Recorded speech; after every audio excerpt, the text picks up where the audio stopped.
It's Katsu Hayabi. And it's great. You do judo with the guy. You walk out and say, hey, we're doing judo.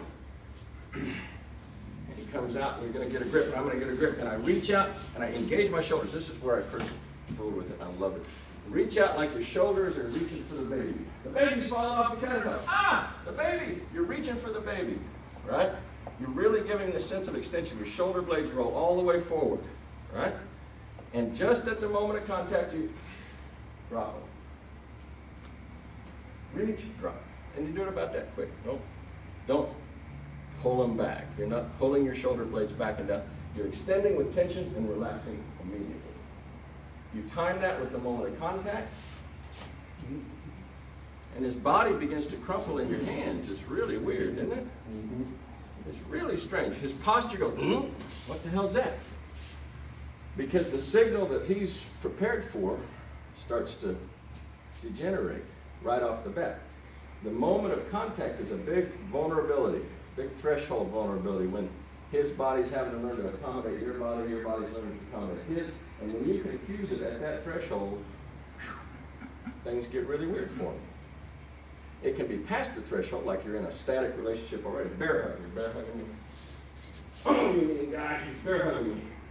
I bear hug him back a little bit. I set the tension back into him. He's doing it to me. I give him a little shrug as I relax it, bend my knees, and he'd all fall down.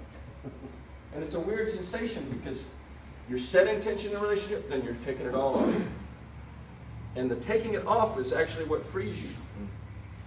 It's very strange. But I think experimenting with this relaxing off the point, and you can do it with damn near any tension relationship you set up, or even potential tension relationship you set up.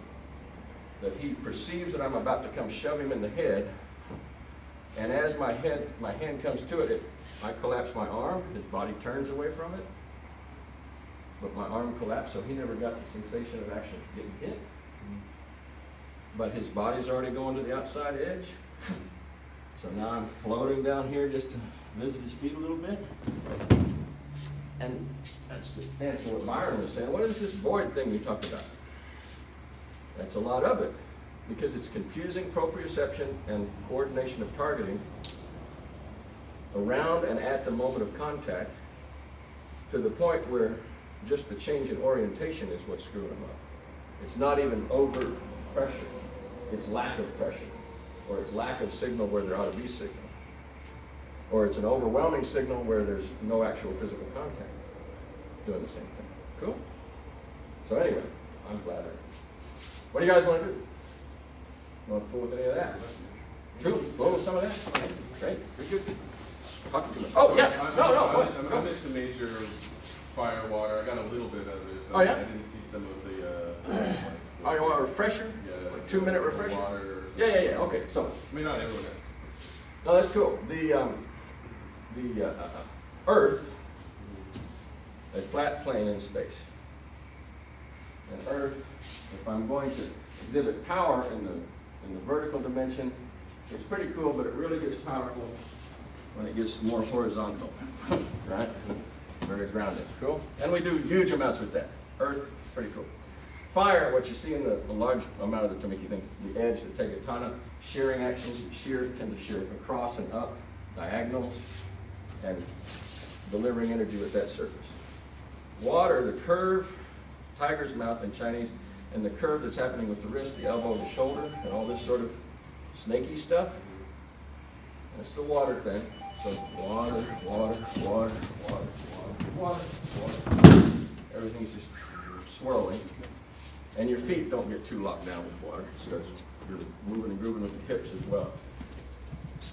Air, and air is also what Shiva described as heaven, clouds and lightning. So you become very cloud-like, and you're just interrupting with momentary contact, which could be just touching like a fingertip, or could be without getting overly rambunctious. You can do it with percussion. Do a bunch of pops on it, as long as it doesn't inhibit your feet, so that your feet can stay in the cloud-like space. Cool. Void, Book of Void, is just the wonderful things that happen in evasion and in incidental contact that you don't do obvious things to. Or when you interrupt him as you're beginning, and then you do things where you're not doing the big obvious stuff, but you're doing the more subtle stuff. Cool? Yeah. And also, I would include that when they're acting with pressure on you, and you take it back and you deliver it back to them without putting your hands on them, you're basically doing that void stuff too. Because again, it's not obvious. So just a lot of Ueshiba, you said, writes a lot about this, or is this like... No, Ueshiba didn't write about it. He talked about it to some of his uchideshi.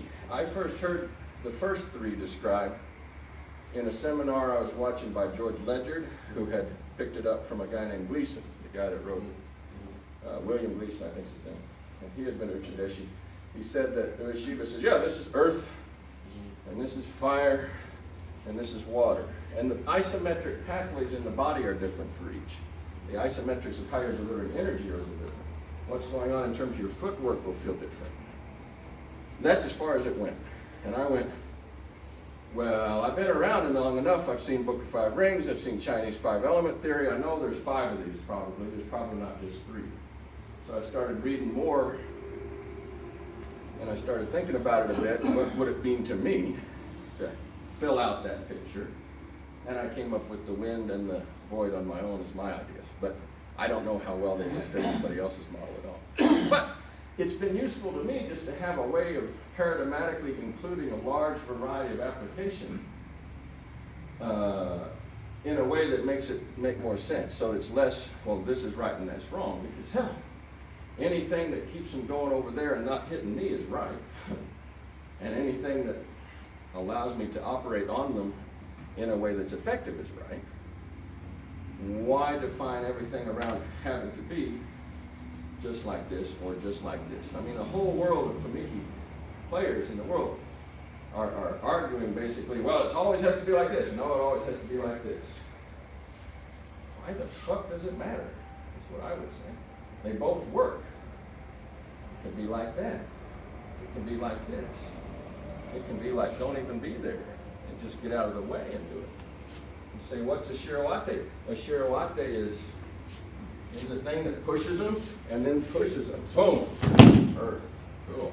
No. A shirawate is the thing that cuts them and then cuts them. Cool. What's that? No. A shirawate is a watery thing that wraps them up. There's a curly thing on it. Or a shirawate is just a touch. Thing like that. Or it's just a disappearing thing where you go, I think we'll go here. And just wind up over there. It's all that. And probably none of it. It's a basic idea of relationship, back to your positional thing, and ways of affecting them in that relationship that all have useful potential, in my mind.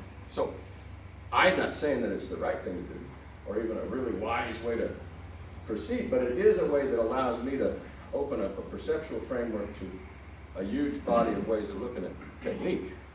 And I'm finding application that I never found before. Because I never thought of trying to do a Shizumi Otoshi form of a shirawate. Or a curling, sort of snaky type form of a shomanate for my own play. So it's widening my own sense of applicability. And as long as I'm staying within a set of confines, saying, yeah, my center's getting offline, I'm just keeping the correct relationships.